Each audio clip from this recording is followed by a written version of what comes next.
Hi, boys and girls. First of all, I want to say that I miss you all. We all miss seeing your smiling faces at school. Hopefully, we'll be together again real soon. Every Monday, there will be a video loaded onto your Google Classroom that will be one of our stories that comes right from our Journeys reading book at school. Today's story is called Penguin Chick. It was written by Betty Tatman. And Penguin Chick is a narrative nonfiction story. And I want you to think for just a moment what that means. Think to yourself, I know what narrative means and I know what nonfiction means. So remember that this is a story that's going to be true about a real topic. In this case, we're going to be learning about penguins and how they raise their babies. Now, as with all of our stories, we have an essential question that goes with it. Our question this week is, how do animals care for their young? Do all animals care the same way? Is the way a dog caring for a puppy going to look the same way as a mother and father penguin will look as they care for their little chick? Let's see if we can find out. A fierce wind howls. It whips snow across the ice. Here, a female emperor penguin has just laid an egg. It is the only egg she will lay this year. Most birds build nests for their eggs, but on the ice in Antarctica, there are no twigs or leaves. There is no grass or mud, nothing to build a nest with, nothing but snow and ice.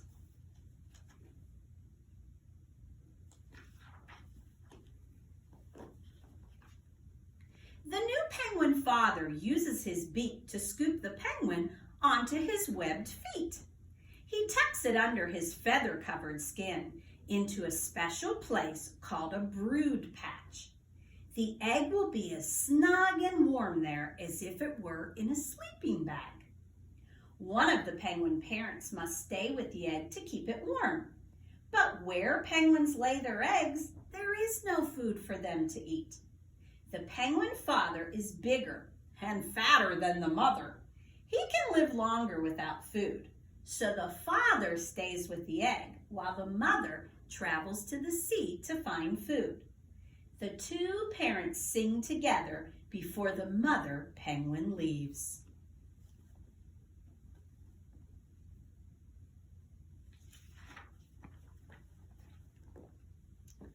Along with many other penguins, the mother penguin leaves the rookery where she laid her egg. The mother walks or slides on her belly. This is called tobogganing. She uses her flippers and webbed feet to push herself forward over ice and snow. Because it's winter in Antarctica, water near the shore is frozen for many miles. After 3 days, the mother penguin comes to the end of the ice. She dives into the water to hunt for fish, squid, and tiny shrimp-like creatures called krill. Back at the rookery, the penguin fathers form a group called a huddle. They stand close together for warmth. Each one keeps his own egg warm.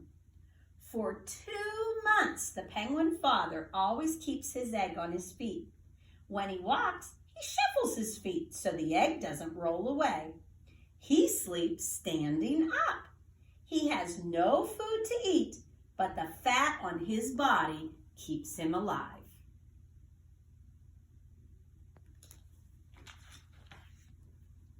Finally, he feels the chick move inside the egg. The chick pecks and pecks and pecks. In about 3 days, the egg cracks open. The chick is wet, but soon his soft feathers, called down, dry and become fluffy and gray. The father still keeps the chick warm in the brood patch. Sometimes the chick pokes his head out, but while he's so little, he must stay covered, and he must stay on his father's feet. Otherwise, the cold would kill him. The father talks to the chick in his trumpet voice. The chick answers with a whistle. The father's trumpet call echoes across the ice. The penguin mother is on her way back to the rookery, but she can't hear him. She's still too far away. If the mother doesn't come back soon with food, the chick will die. 2 days pass before the mother can hear the father penguin's call.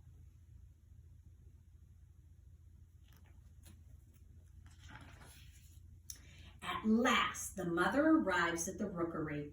She cuddles close to her chick and trumpets to him. He whistles back. With her beak, she brushes his soft gray down. The mother swallowed many fish before she left the ocean. She brings some of this food back up from her stomach and feeds her chick. Yuck. She has enough food to keep him fed for weeks. He stays on her feet and snuggles into her brood patch.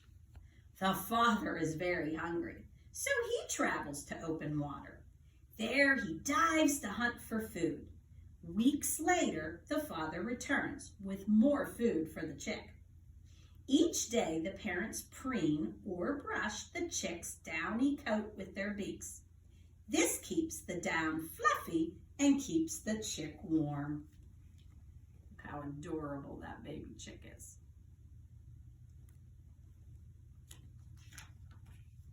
As the chick gets bigger, he and the other chicks no longer need to stay on their parents' feet. Instead, they stay together to keep warm. This group of chicks is called a creche or a nursery. The chick now spends most of his time here, but he still rushes to his mother or father to be fed when either one of them comes back from the ocean. Sometimes the chick and the other young penguins dig their beaks into the ice to help them walk on a slippery hill. They toboggan down fast on their fluffy bellies. Guess that's how they do their sled riding. The chick grows and grows. After 5 months, he has grown into a junior penguin. He is old enough to travel to the ocean. Now he has a waterproof coat of feathers instead of fluffy down.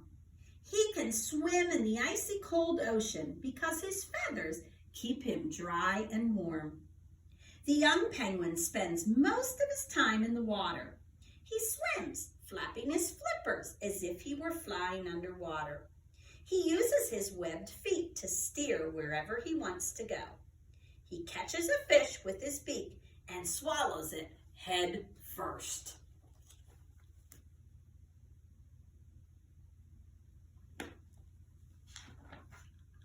Now the young penguin can catch his own food and take care of himself. In about 5 years, he'll find a mate of his own. Then he'll take care of his own egg until the chick can hatch.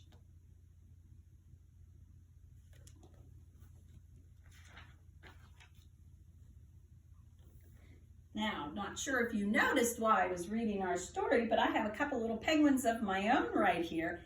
This kind of shows you what a baby penguin would look like, the fluffy down. It's very, very fluffy, very, very soft. The penguins can't stay like this though, because this fur right here is not waterproof. So if they were to go into the water like this, they would get cold and they would die. So that's why eventually nature, all by itself, the penguin grows a new set of feathers that allows it to go into the water. And this penguin over here that I have, this is a perfect example of an emperor penguin. First of all, they get about this tall, so they get very, very large.